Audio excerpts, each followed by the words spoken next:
Assalamualaikum murid-murid. Hari ini kita belajar subjek matematik iaitu berkaitan dengan mencari isi padu. Okey, untuk topik mencari isi padu pada hari ini, cikgu ingin kaitkan dengan projek KMR yang telah pelajar buat. Okey, cikgu tahu ramai ada pelajar yang sudah siap membina tos sampah. Jadi berdasarkan projek yang pelajar buat itu, cikgu ingin pelajar mencari isi padu bagi tos sampah yang pelajar telah buat. Okey, di sini cikgu ada buat lakaran. Okey, lakaran tos sampah. Jadi berdasarkan lakaran ini, cikgu nak menunjuk bagaimana kita ingin mencari isi padu bagi sesuatu objek. Okey, jadi berdasarkan tos sampah yang cikgu buat ini, cikgu akan tunjuk bagaimana ingin mencari isi padu bagi sesuatu objek.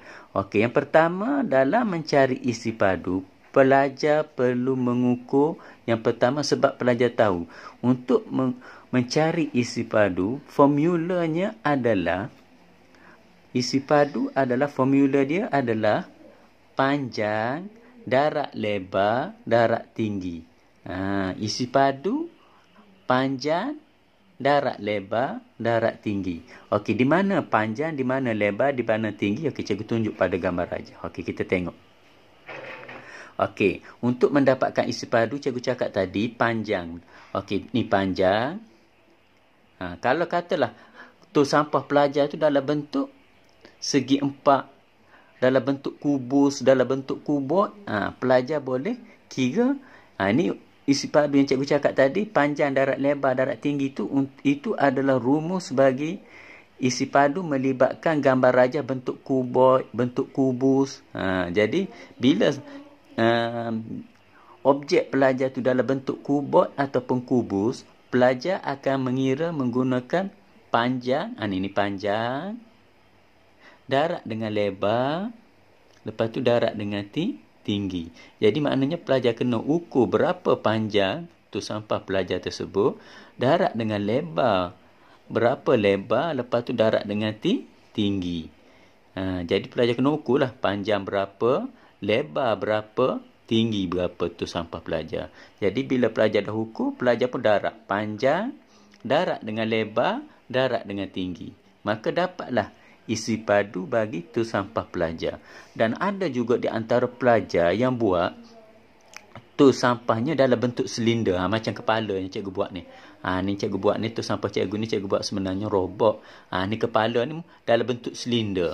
Maknanya kalau ikutkan, pelajar kena kira lah isi padu bagi silinder. Tetapi di sekolah rendah, cikgu tahu sekolah rendah kita tidak belajar mencari isi padu melibatkan silinder, ataupun ada juga tos sampah pelajar dibuat dalam bentuk spera, bentuk bulatan spera.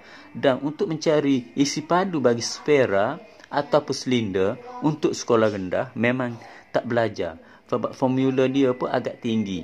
Jadi katakanlah kalau pelajar nak kira juga untuk dapatkan isi padu silinder ataupun spera bulatan tu, pelajar bolehlah tanya kakak ataupun adik, tanya kakak ataupun abang ataupun ayah untuk mendapatkan isi padu silinder ataupun spera, dan anggaplah itu pembelajaran tambahan bagi pelajar. Tapi kalau boleh cikgu nak pelajar fokus. Katakanlah dekat objek tu sampah pelajar tu ada bentuk kubus ataupun bentuk kubot.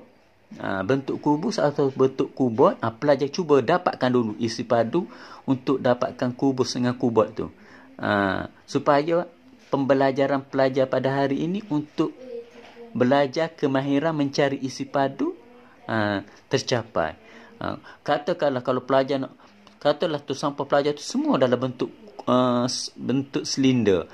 Bila dalam bentuk silinder, pelajar kena buka buku, mungkin sekolah menengah kakak ataupun abang ada buku, boleh tengok apakah rumus untuk mencari isi padu bagi mendapatkan isi padu silinder dengan isi padu untuk mendapatkan spera atau bulatan.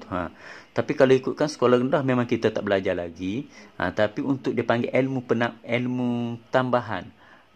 Ilmu tambahan bagi pelajar, boleh pelajar buat untuk dapatkan isi padu silinder dengan sfera. Sebab sekolah rendah memang kita tak belajar lagi. Yang kita belajar sekolah rendah adalah untuk mencari isi padu bagi segi kubus dengan kubot. Dan katakanlah pelajar ada yang buat gambar tong sampah dalam bentuk piramid. Bentuk piramid, bentuk segitiga ni macam ni, piramid macam ni. Piramid macam ni. Tu sampah pelajar dalam bentuk piramid macam ni. Untuk cari isi padu piramid ni, okey, untuk cari isi padu piramid ni pelajar kena buat panjang. Ni. Katalah kalau pelajar cari isi padu untuk piramid ni, katalah pelajar buat bentuk piramid, pelajar cari berapa panjang piramid ni, darat dengan lebar piramid ni. Lepas tu pelajar kena cari tinggi. Tinggi dia bukan yang ni. Bukan yang condor ni. Yang condor ni bukan tinggi. Tinggi dia pelajar ambil daripada bucu atas ni, turun ke bawah, ke tapak. Maknanya ukur daripada tinggi bucu ni ke tapak ni. Berapa tinggi dia. Jadi, panjang, darat lebar, darat tinggi. Dapatlah isi padu piramid. Maknanya panjang dia berapa, lebar dia berapa, tinggi dia berapa. Pelajar darat. Panjang, darat lebar, darat tinggi. Maka dapatlah isi padu bagi piramid. Itu kalau pelajar buat dalam bentuk piramid. Tu sampah pelajar ada dalam bentuk piramid. Maknanya di sini kita ingin belajar bagaimana ingin mencari isi padu bagi sesuatu objek yang pelajar telah bina. Jadi pelajar kena fokus lah. Katalah kalau melibatkan silinder tu, memang pelajar kena tengok buku. Kalau ada rujukan dalam buku sekolah menengah, boleh tengok bagaimana untuk dapatkan isi padu silinder ataupun isi padu sfera. Ataupun katalah kalau tak ada buku sekolah menengah, cuba pelajar type dalam internet, cari apakah rumus untuk mencari isi padu silinder dan apakah rumus untuk mencari isi padu sfera. Sebab sekolah rendah kita tak belajar, jadi cikgu tak tunjuklah untuk sekolah rendah. Jadi untuk sekolah rendah ni cikgu tunjuk bagaimana untuk mencari isi padu bagi kubus dengan kubot.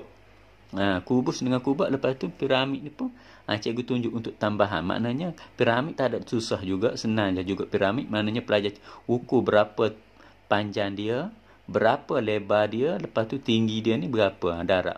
Panjang, darat lebar, darat tinggi. Maka dapatlah isi padu piramid. Dan isi padu kubus ataupun isi padu kubot, panjang, darat lebar, darat tinggi. Maka dapatlah isi padu bagi kubus ataupun kubot. Untuk sfera atau silinder, pelajar bolehlah buat rujukan dekat mana-mana dan pelajar dan anggaplah ini sebagai ilmu tambahan kepada pelajar, supaya pelajar nanti boleh belajar dan boleh guna di sekolah menengah nanti. Okey, katakanlah cikgu tunjuk satu contoh bagaimana nak mencari isi padu. Okey, katakanlah panjang yang pelajar dapat bila pelajar ukur, katalah pelajar dapat panjang, katalah pelajar dapat 3 meter panjang. Darat dengan lebar. Lebar pelajar dapat 2 meter kata. Okey, 2 meter. Lepas tu pelajar ukur tinggi pula, pelajar dapat katalah tinggi 4 meter. Okey, 4 meter. Maknanya, bila pelajar ukur panjang dapat 3 meter, lebar pelajar ukur dapat 2 meter, tinggi pelajar ukur dapat 4 meter. Jadi, bila dah dapat semua ni, pelajar akan darat lah. 3 darat dengan 2, darat dengan 4. Okey, katalah 3 darat 2 dapat 6. 6 darat dengan 4, pelajar dapat 24. Okey, 24. Lepas tu tengok, M ada berapa kali pelajar darat? 3. Maknanya M, 3, M ni meter. Lepas tu ada simbol atas ni, simbol kecil 3. Apa maksud 3 atas kecil ni? Ini merupakan, dia panggil 24 meter padu. 24 meter padu. Maknanya 3 ni menggambarkan isi padu. Bila pelajar tulis simbol 3 kat atas ni, orang tahu itu adalah formula untuk mencari isi padu. Maknanya jawapan yang pelajar dapat tu memang orang tahu itu jawapan untuk isi padu. Kerana ada simbol 3. Yang pelajar belajar baru ni mencari luas, simbol 2. Ke atas 2 tu menandakan persegi. Kalau yang simbol 3 ni menunjukkan padu. Jadi kita akan panggil 24 meter padu. Kalau meter, kalau sentimeter 24 sentimeter padu. Jadi tak kisahlah, yang pentingnya pelajar ukur tu menggunakan unit apa, meter ke sentimeter ke. Jadi yang pentingnya simbol 3 kat atas ni kena ada. Itu menggambarkan isi padu.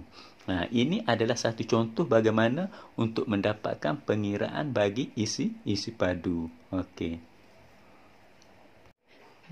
Jadi cikgu rasa pembelajaran kita pada hari ini setakat ini dahulu. Jika pelajar ada sebarang masalah yang tak faham, bolehlah mesej cikgu, tanya cikgu. Okey. Jadi cikgu rasa pembelajaran kita setakat ini dahulu. Jadi sekian, terima kasih.